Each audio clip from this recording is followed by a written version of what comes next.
We must reject the idea that every time a law is broken, society is guilty rather than the lawbreaker. It is time to restore the American precept that each individual is accountable for his actions. Inflation is as violent as a mugger, as frightening as an armed robber, and as deadly as a hitman. If we ever forget that we are one nation under God, then we will be a nation gone under. Peace is not absence of conflict. It is the ability to handle conflict by peaceful means. Government's view of the economy could be summed up in a few short phrases. If it moves, tax it. If it keeps moving, regulate it. And if it stops moving, subsidize it. When you can't make them see the light, make them feel the heat. Freedom is never more than one generation away from extinction. We didn't pass it to our children in the bloodstream. It must be fought for, protected, and handed on for them to do the same. The trouble with our liberal friends is not that they're ignorant. It's just that they know so much that isn't so. We can't help everyone,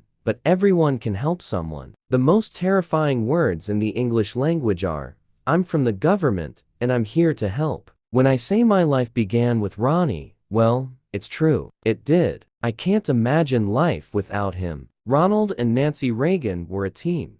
But before they joined forces, they were both actors. They had the capability to accomplish great things on their own. But the two admitted that they were always better together. You should be aware of how essential you are in this man's life. By his own admission, he is completely in love with you. Being on the road was often a lonely ordeal for Ronald Reagan, who comforted himself by writing his wife adoring letters. His chief goal was to show his wife just how much he. Whenever Ronnie went away, I missed him terribly, and when his letters arrived, the whole world stopped so I could read them.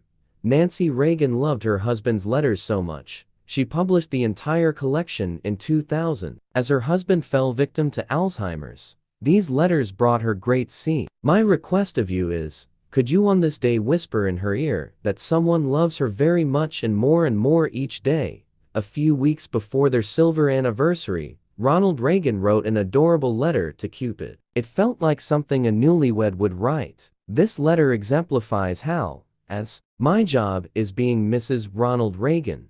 Nancy Reagan never thought of herself as an actress or as the First Lady. In her opinion, Mrs. Reagan was the best job in the world. The nicest thing a girl ever did for me was when a girl named Nancy married me and brought a warmth and joy to my life that has grown with each passing year.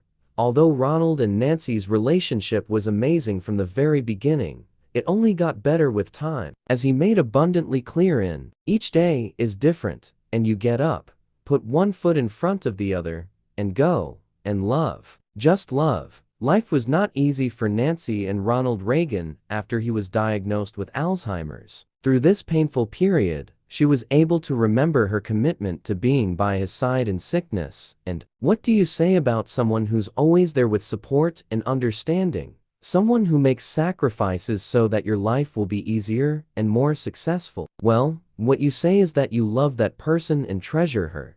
True love is about sacrifice, and the Reagans were constantly macking. I go to the library or work for the library all the time, because it's Ronnie. I'm working for Ronnie.